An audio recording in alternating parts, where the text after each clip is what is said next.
بسم الله الرحمن الرحيم. مؤسسة الإبداع للإنتاج الإعلامي تقدم مبادئ الإدارة محاضرات تسلسلية يقدمها الأستاذ محمد عبد الرحمن محمد.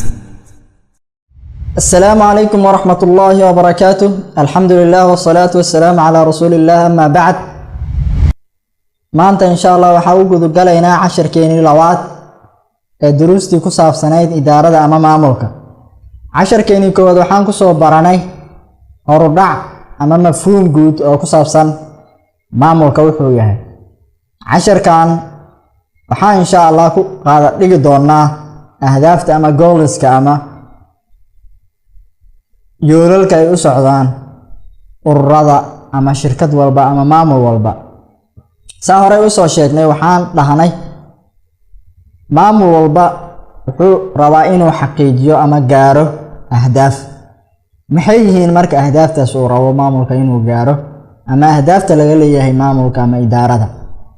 kow waxa waaye in la adeegsado ama la isticmaalo mawaarid ama resourceska shirkad walba ama urur walba uu leeyahay si maaragtaa loo gaaro ahdaafta u degsan ururkaas.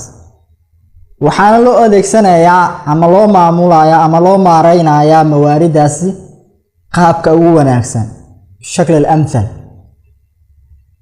iyo aqal takaaliif, qaabka maaragtay ugu kostiyar ama ugu qarashka yar.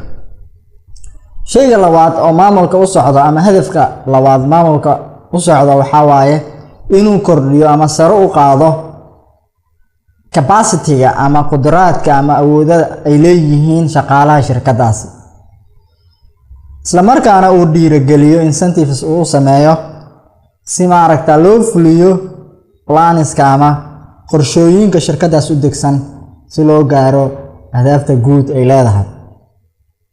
shayga saddexaad ama hadafka saddexaad idaaro walba ay u socoto waxa waaye inay xaqiijiso ujeedooyinka kala duwan ay leeyihiin dadka xiriirka la leh ama maslaxada ku leh shirkadda.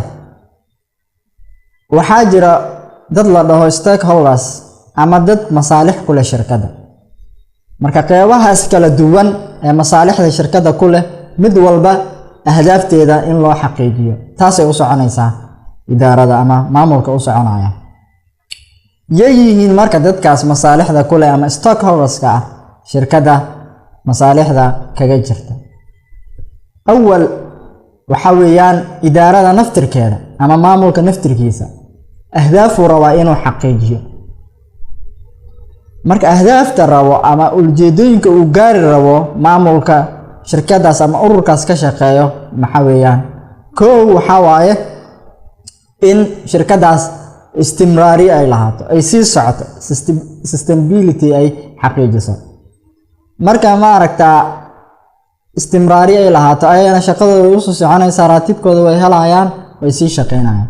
marka sustainability in shirkadaas ay lahaato. hadafka labaad maamulka u socda waxa waaye in guul ay xaqiijiso ama success ay xaqiijiso ee maaragtaa ahdaaftii u degsanaa ay gaarto. mar walba maaragtaa ahdaaftii ay xaqiijiso maamulkaasna asna wuxuu noqonayaa maamul tayo leh.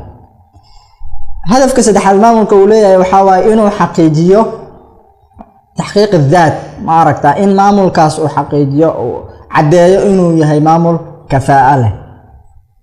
saddexdaas hadaf ayuu maamul walba u socdaa.